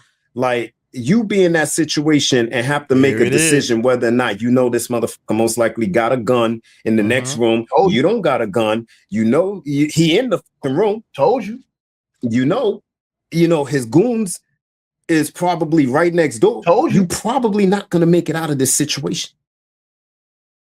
You don't know what the fuck to do, bro. And I can follow up. Now, I try to tell y'all this. But everybody like, man, why Cassie just like, man, do y'all not hear what this grown man telling y'all that was there? Mm-hmm. So now Clayton Howard's, his ex is involved and she's helping Cassie. Boy, it's going to get disgusting for him. It's going to get disgusting for him. Because the ex, they said she gave Cassie all kind of help. I try to tell y'all this, man. Everybody keep talking about, why she ain't, bro, y'all think this stuff is easy? Make it make sense. You dealing with people with money and power like that? Come on, man. Make it make I don't think y'all really understand this, how this goes. Right? Use your mind, man, and think. You understand? But what goes around comes around. And that brother's going to get back all the stuff he put out on that whole situation what he did with Cassie, and that was just sad. No question about it. Hey, we always appreciate the support, and if you guys want to do so, you can use the Cash App or PayPal links. Man, that joint, dude, this is a 2-hour video. Shout out to all my enders. Exactly 2 hours. Shout out to the enders, man. Y'all are the ones that help push this channel to the next level and everything. Check this out, man. I've been working on some things, man. I'm working on some stuff that's really, really almost ready to go. So I want to show y'all this real quick. Here it is right here. It's called Before the Stage, y'all. Shout out to all my enders. Become a Patreon, man. I'm putting a lot of this stuff out on my Patreon side and everything, so the patrons can see it and everything. So this is going to be the first commercial. I'm trying to keep stuff real short. But anyway, check this out real quick, man. This is Before the Stage. This is the commercial right here. Before the Stage is filming now. The cameras are rolling and artists are being selected. Got a dream, make it a song. Before the Stage is where you belong. Sign up free today. Sign up and pick your audition time. Stop watching other artists when they should be watching you. And then I'll be ready when they say it's my turn. Uncle Mike is coming out of retirement, man. It's time to do something different. It's time to show the world what I can and cannot do. So y'all pray for me. Thanks for supporting me. Before the Stage is going to be like a little reality show that I'm putting out on YouTube on the Music Recording Network Stream channel. Music Recording Network Stream. Hit me up in the comments if you want to know if you subscribe to that channel. It's not the music. It's Music Recording Network Stream. It should be a link below or something. Tahir might put something on the screen right here or whatever. Hey, I'm going to get on up out of here, man. Y'all take it light, take it slow. Tell them Uncle Mike told you so. Peace out.